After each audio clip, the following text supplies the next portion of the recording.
Hello friends, आज हम एक न्यू सब्जेक्ट स्टार्ट कर रहे हैं जिसमें हम भारत की राज्य व्यवस्था को कवर करेंगे। इसमें हम एमपीपीएससी प्री की यूनिट 6 को लेकर चल रहे हैं, जिसमें भारत शासन अधिनियम 1919, 1935, संविधान सभा, एक एक करके इन सभी टॉपिक को कवर करेंगे। आज हम पढ़ेंगे भारत शासन अधिनियम 1919, जो सभी एग्जाम के लिए इम्पोर्टेंट होगा। भारत शासन अधिनियम 1919 मॉन्टेग्यू चेम्सफोर्ड अधिनियम के नाम से भी जाना जाता है, जिसमें भारत सचिव मॉन्टेग्यू थे एवं वायसराय चेम्सफोर्ड थे। इस अधिनियम में प्रावधान किया गया कि केंद्र में द्विसदनीय विधायिका लाई गई, जिसमें राज्य परिषद एवं केंद्रीय विधानसभा में इसको विभाजित किया गया।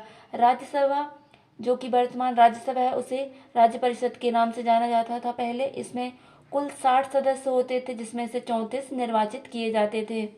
केंद्रीय विधानसभा, जो कि वर्तमान लोकसभा है, इसमें 144 सदस्य होते थे, जिसमें से 104 सदस्यों को निर्वाचित किया जाता था। प्रांतों में द्वैध शासन प्रणाली भी इस अधिनियम के द्वारा लाई गई, जिसमें प्रांतों के विषयों को दो विषयों में विभाजित कर दिया गया, आरक्षित विषय और हस्तांतरित विषय। आरक्षित विषय के अंतर्गत वित्त, भूमि, न्याय, पुलिस, जिसपे कानून बनाने का अधिकार गवर्नर और उसकी परिषद को दिया गया था। हस्तांतरित विषय, जिसमें शिक्षा, पुस्तकालय, स्थानीय स्वशासन, मनोरंजन आदि को सम्मिलित किया गया था, जिसपे कानून बनाने का अधिकार गवर्नर, मंत्री थे, उन्हें यह अधिकार दिया गया था। प्रांतों में द्वैध शासन के जनक के रूप में लियोनस कार्टियस को जाना जाता है। इन्होंने पहली बार प्रांतों में द्वैध शासन शब्द का प्रयोग किया था। इस अधिनियम के द्वारा ही पहली बार महिलाओं को वोट देने का अधिकार दिया गया। इससे पहले महिलाओं को वोट देने का अधिकार नहीं था। इस अधिनियम में लोक सेवा आयोग का गठन किया गया। ली आयोग की अनुशंसा पर 1 अक्टूबर 1926 में भारत सचिव को अधिकार दिया गया कि वह भारत में एक लेखा परीक्षक की नियुक्ति कर सकता है। इस अधिनियम के द्वारा ही पहली बार केंद्रीय बजट को राज्यों के बजट से अलग कर दिया गया। मतलब केंद्र का बजट अलग होगा एवं राज्य का बजट अलग होगा। इस अधिनियम में सांप्रदायिक निर्वाचन का विस्तार कर दिया गया। सांप्रदायिक निर्वाचन 1909 के अधिनियम पार्लियामेंटों में पहली बार मुसलमानों के लिए सांप्रदायिक निर्वाचन की अलग से व्यवस्था की गई थी। 1919 के अधिनियम में यह निर्वाचन व्यवस्था का विस्तार कर दिया गया, जिसमें सिख, भारतीय, ईसाइयों, आंग्ल भारतीयों और यूरोपियों के लिए भी सांप्रदायिक निर्वाचन का विस्तार किया गया।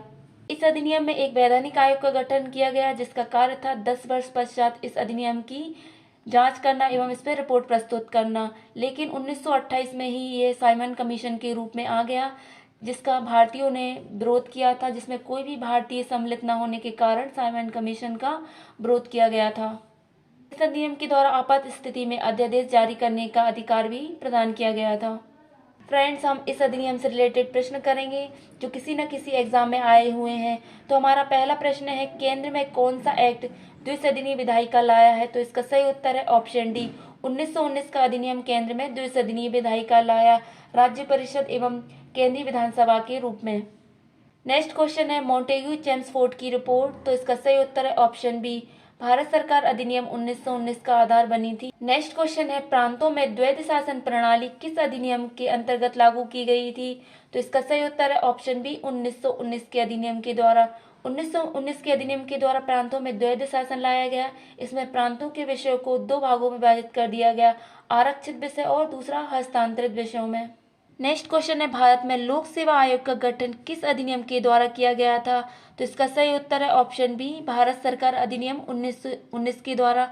भारत में एक लोक सेवा आयोग का गठन ली आयोग की अनुशंसा, जिसमें ली आयोग का गठन 1924 में किया गया था, उसकी अनुशंसा पर 1 अक्टूबर 1926 को लोक सेवा आयोग का गठन किया गया था।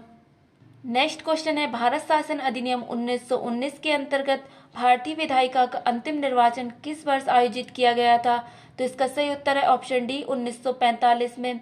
भारत शासन अधिनियम 1919 के अंतर्गत 6 बार चुनाव हुए थे, जिसमें से पहली बार 1920 में हुआ था एवं अंतिम बार 1945 में चुनाव हुआ था। नेक्स्ट क्वेश्चन है, किस अधिनियम के द्वारा राज्यों की विधानसभाओं को अपना बजट स्वयं बनाने हेतु अधिकृत किया गया? तो इसका सही उत्तर है ऑप्शन सी, भारत शासन अधिनियम 1919 के द्वारा राज्यों के बजट को केंद्र के बजट से अलग कर दिया गया था। नेक्स्ट क्वेश्चन है, साइमन कमीशन का गठन किस अधिनियम की समीक्षा के लिए किया गया था? तो इसका सही उत्तर है ऑप्शन सी, भारत शासन अधिनियम 1919 के लिए। साइमन कमीशन 1928 में आया था। इसमें कोई भी भारतीय सम्मिलित न होने के कारण भारतीयों का इसके द्वारा विरोध किया गया था। नेक्स्ट क्वेश्चन है, केंद्र द्वारा प्रांतों को विधायी शक्तियों का हस्तांतरण किस अधिनियम के द्वारा किया गया था? तो इसका सही उत्तर है ऑप्शन बी 1919 के द्वारा। 1919 के द्वारा प्रांतों को विधायी शक्तियों का हस्तांतरण किया गया था। नेक्स्ट क्वेश्चन है, द्वैध शासन का जनक किसे माना जाता है? तो सही उत्तर है ऑप्शन डी लियोनस कॉटियस को प्रांतों में द्वैध शासन के जनक के रूप में जाना जाता है। हमारी लास्ट वीडियो का प्रश्न था, भारत के गणतंत्र दिवस समारोह 2024 के मुख्य अतिथि कौन होंगे? तो इसका सही उत्तर था option A Emmanuel Macron Bharat के गणतंत्र दिवस 2024 के मुख्य अतिथि होंगे। हमारा आज का प्रश्न है, प्रतिवर्ष राष्ट्रीय किसान दिवस किस दिन मनाया जाता है? तो इसका आंसर आपको कमेंट सेक्शन में देना है। अगर आपको ये वीडियो पसंद आई हो तो वीडियो को लाइक कीजिए। अगर आप इस चैनल पे नए हैं तो चैनल को सब्सक्राइब कीजिए।